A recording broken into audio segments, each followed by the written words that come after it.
Assalamu alaikum, hürmetli televizyon izleyiciler. Körüp atqanыңlar Erkin Asiya Radiosu Tor televiziyasının haftalik xabarlar programmasi. Programımız hoş geldinglar. Növbetde muşu bir hafta jarayonida radiomuzda Uyg'urlarga dair anlatılgan bir qism muhim xabarlarimizni eslatib o'tmoqchimiz. Ben Erkin. Ben Gulchehra. Uyghur diyarida bargan sürü yuqori pallaga chiqayotgan siyosiy tutqunlarda Qashqar shahrida ko'zga ko'ringan boy savdogarlardan 4 kishining qo'lga ilinganligi ham qamoqqa hukm qilinganligi oshkor bo'ldi. Ma'lum bo'lishicha, Qashqar viloyatlik savdo sanoatchilar birlashmasining sobiq raisi Abdijilil Hoji O'rta Osiyo ellari bilan yuk tashish mulozimati qilib beyigan ham ko'p joylarda yer mulk sotib olgan ekan. Ahvol egallash davomida hozir Uyg'urlar diyorida atalmish asabiylik va ikki yuzilmichilik degan qalpoqlar bilan minglagan Uyg'ur sarxillarining qo'lga ilinganligi oydinlashdi. Xitoy doiralarining tig'liq asboblarga bo'lgan kontrollikni kuchaytirayotganligi, buning Uyg'ur diyoridagi xalqning kundalik turmushiga ko'plagan ovorgarchiliklarni elib kelayotganligi ma'lum. İgilnishicha, Uyg'urlar diyoridagi tig'liq asboblarga ikkilik kod qo'ydirish xizmati o'tgan yili har qaysi viloyat shaharlarda umumlashtirilgan. Hozir bo'lsa 31 dekabrgacha barliq aholilarning uylaridagi tig'liq asboblarga ikkilik kod urishni tamomlash, rioya qilmaganlarning barliq oqibatlarga o'zi ega bo'lganligi talab qilinmoqda ekan. Analizchilar bu haqda fikr bayon qilib, bu hodisa Xitoy doiralarining her kaçan korkunç içinde yaşavatkalığını gösteriyor değişmekte. Uyghur diyoridagi muhit bulg'anishning texmi tez suratda ish berayotganligi 2 yanvar Xitoy hukumati e'lon qilgan rasmiy ma'lumotlarda yer oldi. Xitoy doiralari e'lon qilgan bu dokladda Uyg'ur diyoridagi yer osti boyliqlarini qazishning muhim o'ringa qo'yilib, uning muhitga ko'rsatiladigan salbiy ta'siriga sal qaralayotganligi. Bo'libmi zo'r ko'lamdagi qonunsiz zavodlarning boylik qazishi orqasida Uyg'ur diyoridagi suv boyligi va havoning og'ir darajada bo'lganligi tafsili bayon qilingan. Analizchilar bu haqda fikr bayon qilib, bu Xitoy hukumatining tunji qitim vositalik yo'sinda Uyg'ur diyoridagi muhit bulg'anishni e'tirof qilganligidir dedi.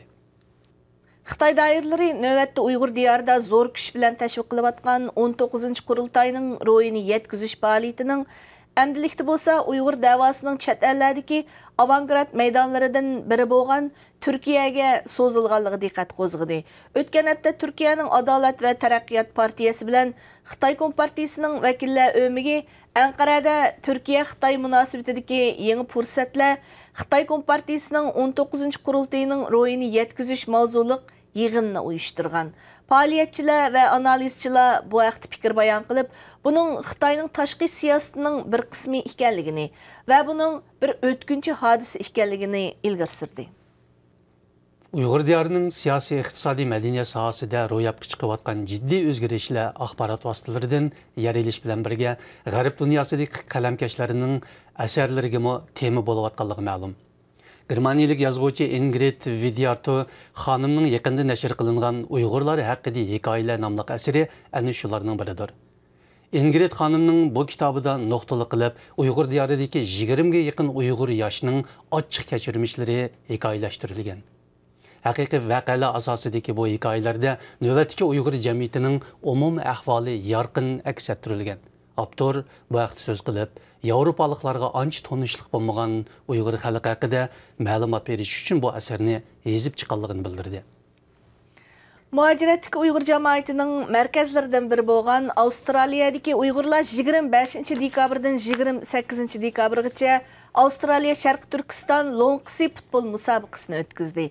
Ma'lum bo'lishicha, bu mushu nomdagi musobaqaning 11-qitimligi bo'lib, o'xshamagan yoshlar guruhlari bo'yicha tashkillangan komandalar musobaqaga qatnashgan.